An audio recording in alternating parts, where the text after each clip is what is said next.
ಒಬ್ಬ ಸಾಮಾನ್ಯ ಹುಡುಗನನ್ನು ವೈದ್ಯನನ್ನಾಗಿ ಮಾಡಿದ ತಾಯಿಯಂತಿದ್ದ ಮಹಿಳೆ ಇಂದು ಆ ತಾಯಿಯನ್ನು ಕಳೆದುಕೊಂಡ ನೋವಿನಲ್ಲಿ ಕಣ್ಣೀರಿಟ್ಟಿದ್ದಾರೆ ಡಾಕ್ಟರ್ ಆನಂದ್. ಅವರು ಹೇಳಿದ ಈ ಮಾತುಗಳು ಯಾರ ಕಣ್ಣನ್ನು ತೇವಗೊಳಿಸುತ್ತದೆ. ನಮಸ್ಕಾರ ಸ್ನೇಹಿತರೆ, ನಿಮ್ಮ ಚಾನಲ್ಗೆ ಸ್ವಾಗತ. ಮಾಜಿ ಪ್ರಧಾನಿ ಎಚ್.ಡಿ. ದೇವೇಗೌಡ ಅವರ ಪತ್ನಿ ಚೆನ್ನಮ್ಮ ಅವರ ಅಗಲಿಕೆ ಕುಟುಂಬದವರಷ್ಟೇ ಅಲ್ಲ, ಅವರನ್ನು ಹತ್ತಿರದಿಂದ ಅರಿತ ಅನೇಕ ಮಂದಿಯನ್ನು ಭಾವುಕರನ್ನಾಗಿಸಿದೆ. ಅವರಲ್ಲೊಬ್ಬರು ಸಂಬಂಧಿ ಹಾಗೂ ಜನರಲ್ ಸರ್ಜನ್ ಡಾಕ್ಟರ್ ಆನಂದ್.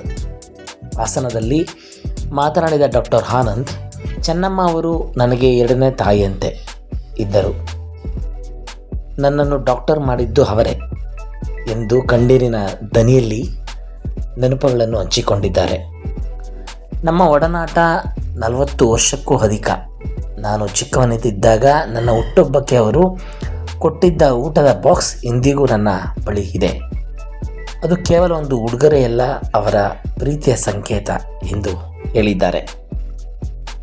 ಅಷ್ಟೇ ಅಲ್ಲ, ಆನಂದ್, ನೀನು ಚೆನ್ನಾಗಿ ಓದಬೇಕು, ನಿನ್ನ ಓದಿನ ಜವಾಬ್ದಾರಿ ನನ್ನದು ಎಂದು ಧೈರ್ಯ ತುಂಬಿ ವಿದ್ಯಾಭ್ಯಾಸಕ್ಕೆ ಸಂಪೂರ್ಣ ಬೆಂಬಲ ನೀಡಿದ್ದಾರೆ ಎಂದು ಚೆನ್ನಮ್ಮನನ್ನು ನೆನೆಸಿಕೊಂಡು ಕಣ್ಣೀರಿಟ್ಟಿದ್ದಾರೆ ಡಾಕ್ಟರ್ ಆನಂದ್.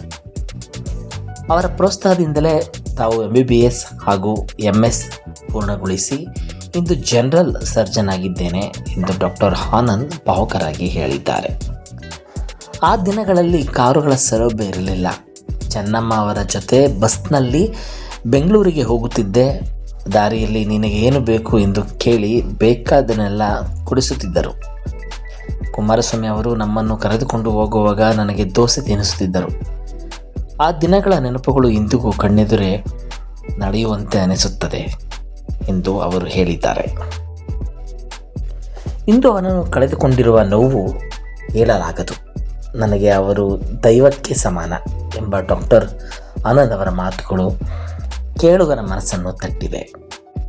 ಚೆನ್ನಮ್ಮ ಅವರ ಜೀವನವು ಸರಳತೆ, ಪ್ರೀತಿ, ಮಮತೆ ಮತ್ತು ಶಿಕ್ಷಣಕ್ಕೆ ನೀಡಿದ ಮಹತ್ವದ ಪ್ರತೀಕವಾಗಿತ್ತು. ಒಬ್ಬರ ಜೀವನವನ್ನು ಬದಲಾಯಿಸುವಂತಹ ಸಹಾಯ ಎಷ್ಟು ಅಮೂಲ್ಯ ಎಂಬುದಕ್ಕೆ ಡಾಕ್ಟರ್ ಆನಂದ್ ಅವರ ಜೀವನವೇ ಸಾಕ್ಷಿಯಾಗಿದೆ. ಈ ಬಗ್ಗೆ ನಿಮ್ಮ ಅಭಿಪ್ರಾಯವನ್ನು ತಿಳಿಸಿ, ಕಾಮೆಂಟ್ನಲ್ಲಿ ತಿಳಿಸಿ. ವಿಡಿಯೋ ಇಷ್ಟವಾದರೆ ಲೈಕ್ ಮಾಡಿ, ಶೇರ್ ಮಾಡಿ ಹಾಗೂ ನಿಮ್ಮ ಚಾನಲ್ ಬ್ರೇಕಿಂಗ್ಸ್ 36 ಚಾನಲನ್ನು ಸಬ್ಸ್ಕ್ರೈಬ್ ಮಾಡಿ. ಧನ್ಯವಾದಗಳು ಸ್ನೇಹಿತರೆ.